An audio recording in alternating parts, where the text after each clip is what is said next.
led by Brother Atuoli, for keeping the spirit of Harambee alive during the COVID crisis.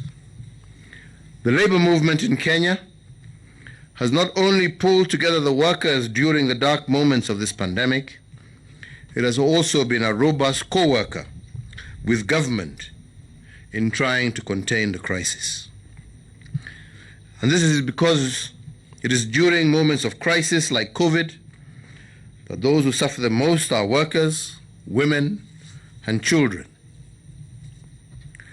This ability to step in and fill the gap during times of crisis is not something that is new to the labor movement here in Kenya.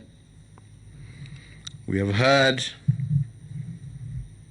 that when the colonizers banned all political parties in the mid-1950s, creating a crisis of political expression, the labor movement in Kenya stepped in and continued with the struggle for our independence. It became the funnel for political agitation, and when the leaders of the independence movement were detained during the emergency period, the trade unionists quickly stepped in and held fort until they were released.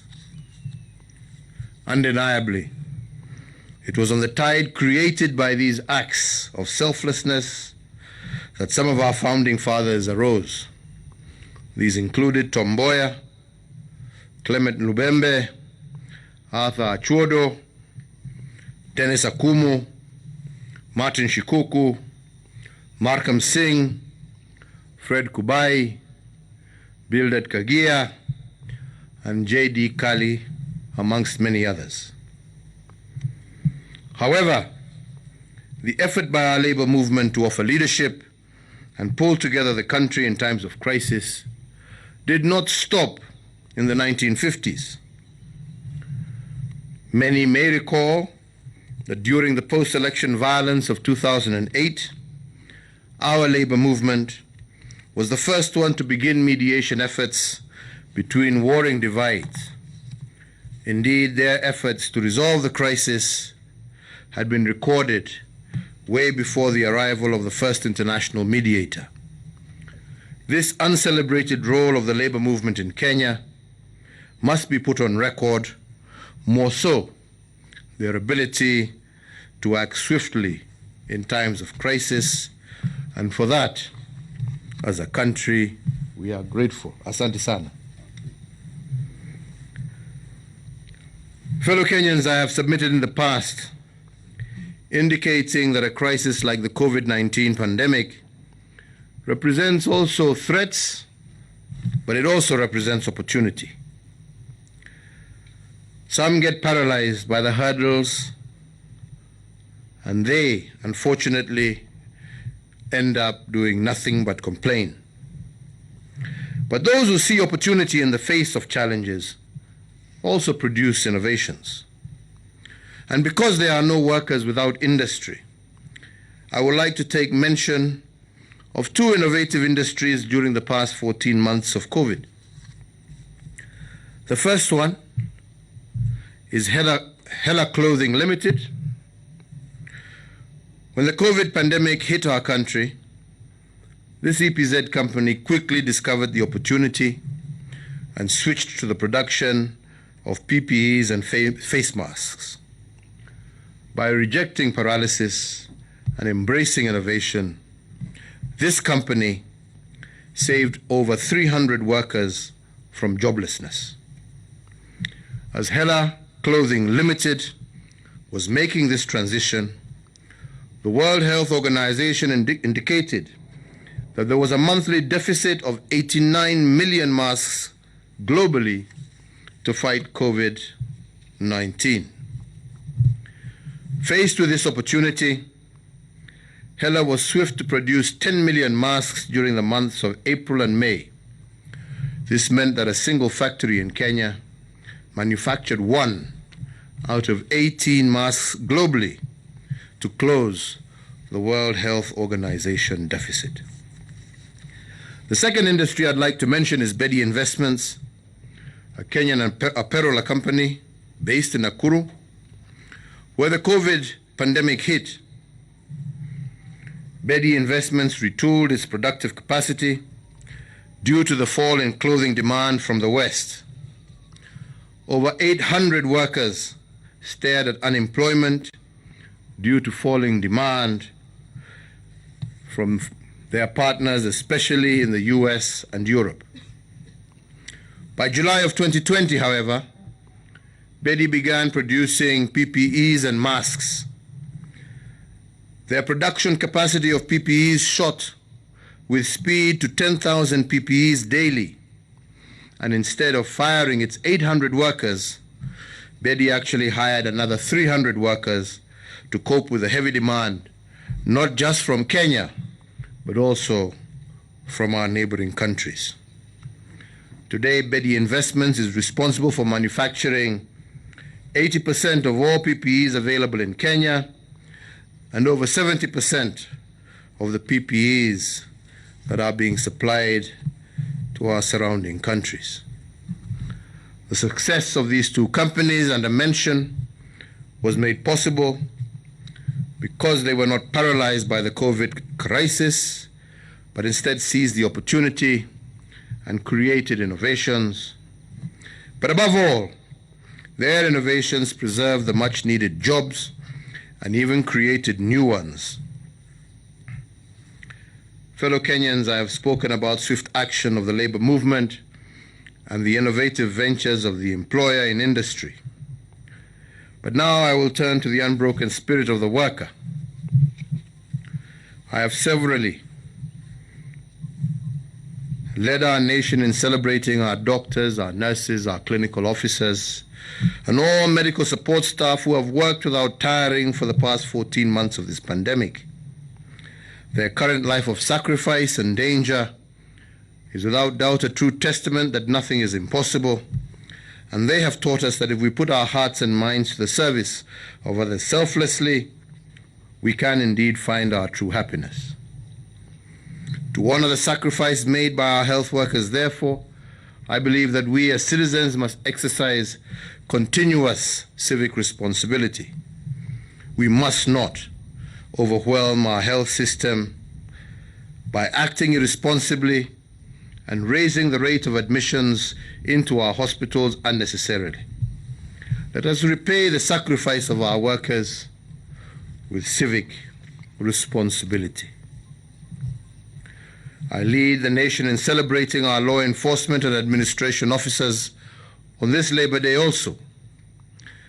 These are probably the most unappreciated workers, but the most stretched by the COVID pandemic. We as a caring nation have noted their service, their dedication, their sacrifice, and we thank them for it. So indeed, I lead the nation in celebrating the invisible workers of our markets during COVID. They are the invisible suppliers who have kept our nation running in the face of difficult times. From the truck drivers who deliver our food from far, to the women in Marigiti who have distributed food continuously from 4 a.m. in the morning, to the border riders who connect the delivery dots to the digital sellers who make this possible. And I want to thank you all. And fundamentally, I wish to thank every Kenyan whose unsung efforts support our resilience against the challenges that we face today. Fellow Kenyans, let me end with some reflections on our current COVID-19 status as a nation. When I issued the Second Public Order Act of 2021 in March of this year, announcing the obtaining containment measures, our COVID caseload in Nairobi alone was 56,815. This caseload has now gone down to below 15,000 for the month of April, signifying a 74% decrease in infections in Nairobi. Data from our medical experts suggest that the same trend in the zoned areas we put on lockdown during March 26th of this year. After 1 month of lockdown, the COVID case load within the zoned areas has come down by 72%. In other areas of the Republic, the COVID caseload fell by 89% and in Mombasa and 90% in Busia between March and April of 2021. Given expert advice that we have received and on counsel of the National Security Council, as well as the National Emergency Response Committee on COVID-19, I therefore on this day issue Public Order number 3 of 2021 as follows. That one, with regard to the zoned areas comprising of the counties of Nairobi, Machakos, Kiambu, Kajiado, and Nakuru, it is directed that the cessation of movement into and out of the zoned areas be and is hereby lifted. 2, that the hours of curfew in the zoned area are revised to commence at 10 p.m. and end at 4 p.m. with effect from midnight on this day of May 2021 until otherwise directed. 3, that in-person and congregational worship shall resume in strict fidelity to the guidelines issued by the Interfaith Council and the Ministry of Health. However, the attending congregation is still capped to 1/3 of the capacity of the place of worship. And that 4, the operations of restaurants and eateries in the zoned areas shall resume in accordance with the guidelines issued jointly by the Ministry of Health and the Ministry of Tourism and Wildlife, and restaurants are indeed encouraged to utilize outdoor spaces to maximize on physical and social distancing. For the entirety of the Republic of Kenya, it is directed as follows. That 1, all our educational institutions in all levels of learning shall reopen in accordance with the calendar issued by the Ministry of Education. And 2, that the resumption of sporting activities shall be guided by the regulations to be issued by the Ministry of Health jointly with the Ministry of Sports. 3, that all bars in the territory of the Republic of Kenya are to operate until 7 p.m. And I repeat, 7 p.m. 4, all employers and enterprises are encouraged to allow their workers to work from home, with the exception being with respect to employees working in critical or essential services that cannot be delivered remotely.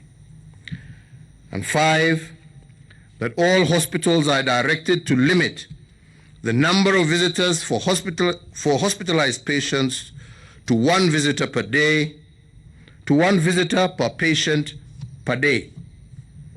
And 6, that the prohibition against political gatherings is extended until otherwise directed.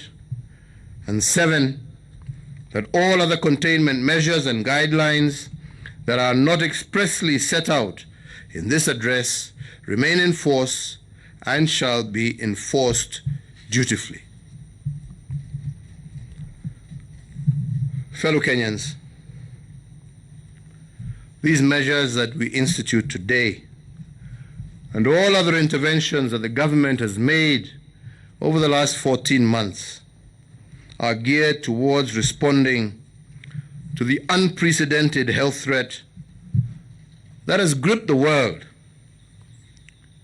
I want to once again reiterate that we have instituted these restrictions with no joy.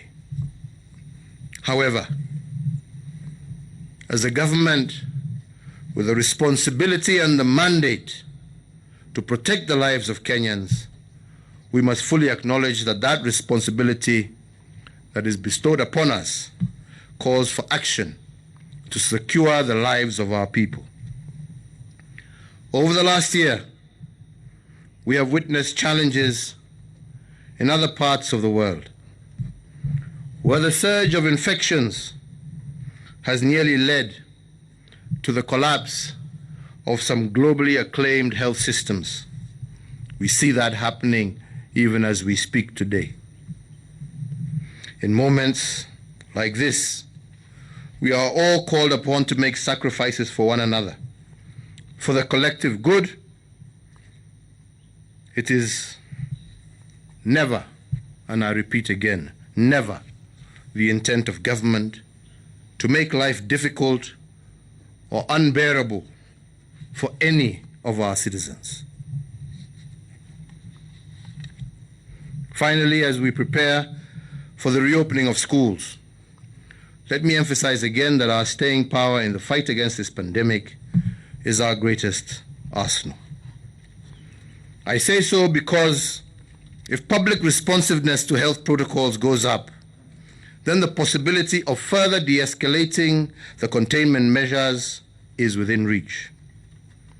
Sadly, however, the opposite is also true, that a surge of infections will also necessitate an escalation of containment measures, a possibility that we all dread. So let us step up together for our motherland. We stand on the precipice of a very difficult situation, ladies and gentlemen. And it pays nothing to politicize or to sensationalize it. It is your life and the life of 50 million Kenyans that we are talking about here. If we partner and work together, we can maintain both the health and lives of our people as well as our economy. But if we fail to play our role, our individual role, like I said, like it or hate it, my responsibility is to protect life first. We shall and we will do everything that is necessary to prevent what we have seen happen in other countries happen in our country. So, ladies and gentlemen, please be honorable, distinguished, and patriotic citizens of your land. Tell your fellow Kenyans, teach your fellow Kenyans. Nobody enjoys the situation that we are in. But if, and I repeat again, if we are not able, because of our selfishness individually, to maintain a situation where we are able to protect both life and economy, then, like I said, we have no choice but to protect that which we are fundamentally bound to protect under the Constitution, and that is life. So we shall escalate, but we can de-escalate if we work together as Kenyans and we are able to continue life as normally as possible, while at the same time protecting each other from the kind of dangers that we have seen happen in countries that are much more advanced than we are. So, ladies and gentlemen, let us step together for our motherland, step up for our families, step up for our neighbors, and for our beloved nation, Kenya. Fellow Kenyans, I conclude my address to you with a reflection from the third stanza of our national anthem. May the glory of Kenya and the fruits of our labor fill every heart with thanksgiving this Labor Day. There is no doubt. Without labor, as I said before, there is no prosperity. Labor remains the game changer of all progress, and we must therefore celebrate our workers as creators and makers of things during COVID, but also during good times. I wish you all a happy Labor Day, one full of thanksgiving for the fruits of your labor to the nation this year. Happy Labor Day. Stay safe. Stay home where possible. God bless you all, and may God bless Kenya. Asanteni sana. Asante sana Mheshimiwa Rais. Nitaomba sote sasa tusimame kwa heshima ili tuweze kumaliza maadhimisho yetu kwa wimbo wa taifa.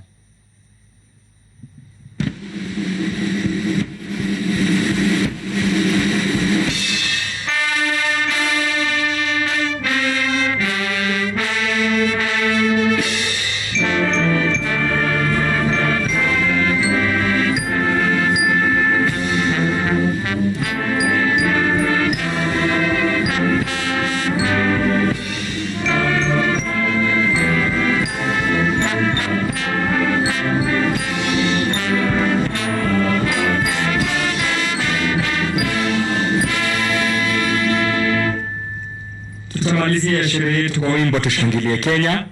Kwa hivyo nitaalika kwaya na bendi yetu kutuongoza.